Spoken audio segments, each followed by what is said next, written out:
This lens is the Sony 50mm f1.8, and it's probably a lens that everybody has looked at some point because it is the cheapest Sony full-frame lens that you can buy. It is a prime lens, obviously 50mm, very commonly used. It's not very well reviewed, been out forever, at least 5 years, 2016, 2017. I've never used it before. It's gonna be the first time today.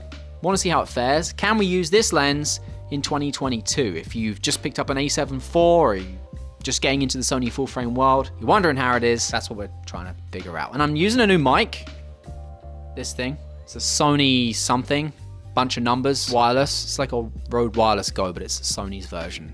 A little bit worried because I see it peak now and then, so if the audio is garbage today, then you can thank this. Now apparently this lens had its firmware update a little while back. Don't know when that was. Mine is running version 3.0, which is apparently the latest one. So, I don't know, let's see how the autofocus is. I can't tell, I'm recording with a Ninja and the screen's not on because I'm into the Ninja, so I guess we'll see later on, but I'm not expecting anything great, especially when we get close. Minimum focus distance on this is 0.45 meters, 1.48 feet, as according to what it says on the front there.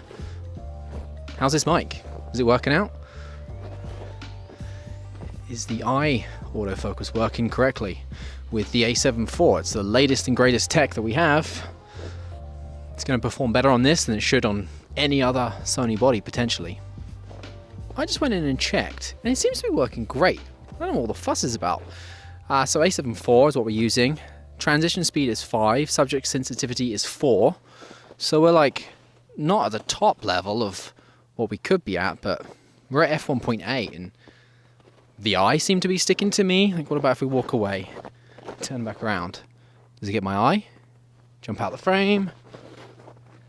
Come back in close. What I've done now instead is I've got the Viltrox 50mm f1.8, which I reviewed a while back on the A7S III, and then the Sony 50mm f1.8 on the A7 IV. So how's the autofocus now? Both settings are exactly the same on both cameras. I'm going to look slap bang down the middle. So I'm not looking at one lens over the other. Side by side, you can see which is better. Let's turn around and turn back and see what gets me. Speed. Out the frame. Let it focus on my house. Back in the frame. So, Viltrox, Sony. Let's take a look at if you were using the Sony for photos, and we'll use the Ninja to record it so you can see how good it is at, I don't know, autofocus with my dog. So here we go. Let's take a look here. Now it's on animal eye autofocus, and you can see there it's actually doing a pretty good job at sticking to Cooper's eye. If I go away to the tree and come back, finds his ear and then his eye straight away. So the lens is clearly working. Found the tripod there, no worries. I'm genuinely impressed. Didn't think it would perform as well as it is right here. Try my hand. Yep, good. Back to Cooper. Nose, and then eye. So yeah, I mean, eye autofocus for animals is working.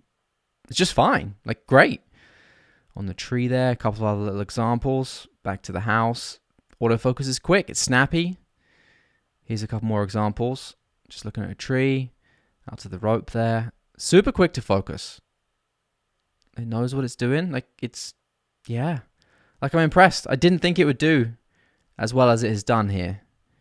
Based off of what everyone was saying, the autofocus is just not that good, and I kind of disagree. How about focus breathing? Not expecting a lot here.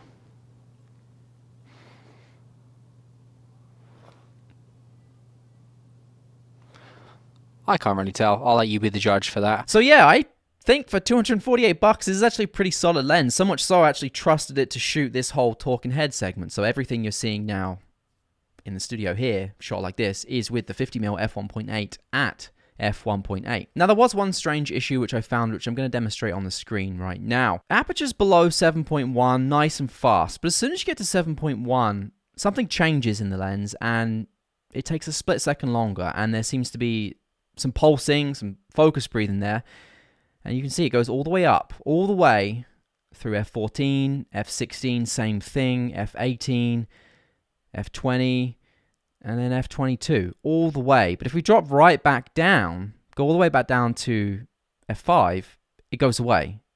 F4, no issues. F3.5, no issues. F5 again, F5.6, 6.3. As soon as you hit that 7.1, something changes and it just becomes a lot slower. Then I thought, well, maybe it's my focus mode, so let's try changing that to center. But the same thing, F7.1, that issue. Below it, super quick. F5.6, super quick. As soon as you get to 7.1 and above, that same issue. So is this a deal breaker? Probably not. Is it something good to be aware of? Definitely. Let's jump into Lightroom and take a look at some photos that I took, just so we can pixel peep and do all that boring stuff that everyone cares way too much about. So I've taken a bunch of photos here, and just as an example, I'm going to start with a brick wall just to show you it's pretty sharp. Like, for what it is, it's genuinely not bad. So right now we are at F1.8, I believe. Yeah, F1.8. If we go along here to F4 and then F8. So F1.8, F4, F8. And if we go to F1.8 and take a look in the corners, it's not the best. Definitely not the best. What we got here in this corner? Top right corner seems to be worse than top left. Bottom left is not great. And bottom right isn't great either. Does that get better if we go to... I mean, F4 was sharper, so let's take a look in the corners there. Do we still have the same issues? Not really as bad, no. So, something to be aware of. Now, one thing I did notice, there is pretty heavy vignetting on this lens, and it can be quickly corrected in Lightroom, but if we just remove both these here, you can see it right there. So that was at F4. It's definitely a lot worse at F1.8. So that's with the profile corrections off, back on. So you can definitely see it there. And if we go to a shot of something like Cooper here, remove it, it's really obvious. So you can't correct that, but it is there. I mean, sharpness-wise, for a $250 lens, that's pretty good. It's obviously not the best, but $250 we're talking about here. It is not a bad lens for that cost. What else have we got here we can demonstrate? Right, so yeah, one thing that you've probably already noticed this, it was really obvious on this. So, well, first off, that's pretty sharp. For what it is, it's pretty sharp. However, there is some pretty bad chromatic aberration, aka fringing, around the letters of the GM here. That should just be white. There is no pink on that. And if you look on the edge here around my finger, there's some blue there. So it definitely suffers from some issues like that, but it's a cheap lens. So I kind of expected it to be. And that is across the board, like you get that on everything. It's not too bad there. You can kind of see it on the edge. What about on a close-up of a portrait? Not portrait of my dog. I guess it still counts as a portrait. Not as bad. It's more on objects and things. So it's definitely there. Right, yeah, so it's obvious on this too. So let's zoom into this little truck. Look at the green. That truck's not green. That truck is all white, I can assure you. So it has pretty bad fringing. It has pretty bad chromatic aberration. They're the same thing. So that's something to be aware of. Again, is it a deal breaker? No. Why? Well, the people buying this lens are probably new to photography. They're just getting into the hobby. It's maybe their first full-frame camera. They might not know about chromatic aberration. To be honest, when I first started, I didn't care about those things. Good bokeh in the background, look nice, be pretty sharp, and it has all that. Something else that I saw in a bunch of reviews, actually, I think I mentioned it, so let's just run the clip. One complaint I did see in reviews is that the autofocus is loud. So I've got my FX3 here on a little setup, XLR running straight into my lovely Deity S Mic 2. Thank you, Deity, very much for sending that through, by the way. And it's like 2, maybe 3 centimeters away from the lens. So let's see how loud it is to focus. Back on me, if it picks up my face, yeah, there we go. Back on my hand. Now this is a super extreme scenario. You're rarely going to have a mic that close to the lens.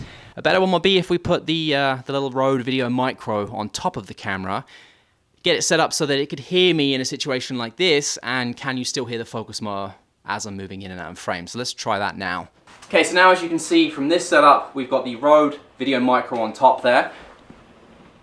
Let's see if it picks up those sounds. Obviously, if I swap to the FX3 with the Deity S Mic 2 on top, you'll be able to hear it. But the more important thing is here, can you hear through the Rode Video Micro?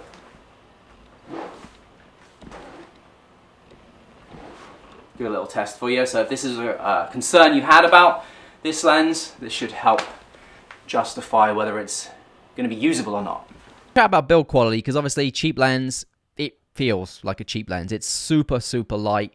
It kind of feels like a toy, to be honest with you. It's that light. It is what it is. It's made of plastic. The focus ring on there isn't the best. It's super firm, but not like a nice firm. It really doesn't nice compared to some other lenses that are out there. But again, it's a budget-friendly lens. No buttons on there whatsoever, so you've got no autofocus, manual focus switch, so you are reliant on using changing to manual focus on the camera body. If that's not something you've done before, you probably need to assign a button to it. Also, no aperture ring, so you can't control the aperture on the fly. Again, you've got to change it on the camera, but that's probably something you're more used to doing. So the 50mm f1.8 completely blew me away. I bought this lens expecting it to just be a piece of garbage, and it's not. It's very much worth $248. But let's say if you own the 55 f1.8 Zeiss or the 50mm G Master f1.2, you're going to look down on this lens. It's not a lens that's going to have a place in your kit or deserve a place in your kit if you have either of those other lenses. It doesn't have a ton of features, I mean any features on it really. It's pretty poorly built in terms of build quality, it's all plastic, and the fringing is pretty bad. It's not as sharp as the 55 f1.8, nor is it compared to the 50 f1.2, but I wouldn't have expected it to be. But for what it's designed for, I think it's great. $248 or less if you buy it used, a lot less you can get it for used. It's the perfect lens for someone that's just started upgrading from a kit lens, for someone that wants their first prime to get their feet wet into figuring out which prime lenses they want to buy. It's everything a nifty 50 should be. It's cheap, it's sharp enough in the center that you're going to get excited about using it if it's one of the first prime lenses that you own. Probably going to be sharper than a kit lens as well. The autofocus is faster than everyone says. It's accurate, does a pretty good job in general. The eye autofocus seemed to work pretty well, and I was quite far away from the camera, and at times it would find it and it would stick to it. Other times, if it didn't have my eye, because I was quite far away, as I said, it would get my face. So it's clearly working. It's doing what it's meant to do. I really do think the updated firmware, whenever it happened, has something to do with this. But yeah, $248 lens. You can't really go wrong for that price. So who's this for? Well, if I haven't made it evident already, this is for someone that's maybe had a kit lens before. They want to get their first prime lens, or they just got into the Sony full frame world with A7C or a A7 III, A7 IV, and you want a prime lens, a lens that's going to give you nice portraits, nice depth of field, pretty good in low light. Autofocus performance is okay, it's good in general. Yeah, it's for anyone that doesn't want to break the bank but wants a pretty good entry-level Sony lens. It's probably not going to be a lens that you're going to use professionally. You definitely could. People are going to look at the pictures and think they're beautiful still. In general, clients aren't looking at things like chromatic aberration and color fringing. So you could use it for that if you wanted to. In general, people are probably going to use a 55 f1.8 or a 50mm G Master instead, but if you had to, 50 f1.8 from Sony would also work too. So, there we go. Pleasantly surprised by this lens. If you want to see me review some other cheap lenses, let me know what you want to see down below, because I'm interested in trying out some other ones now that are cheap, budget-friendly, that anybody can get. Because let's be honest, the G Masters, they're not the cheapest lenses in the world. They're not attainable for everybody unless you're really in this industry or doing this professionally. So it's good to talk about the budget options that are out there too. Also, if you want to see me review this Sony mic, which did seem to hold up kind of okay. It's got some pros and cons. I'm going to be doing that sooner or later, so make sure you subscribe down below so you can see that one. Otherwise, that'll do for now. Thanks for watching, and I'll see you in the next one. Take care.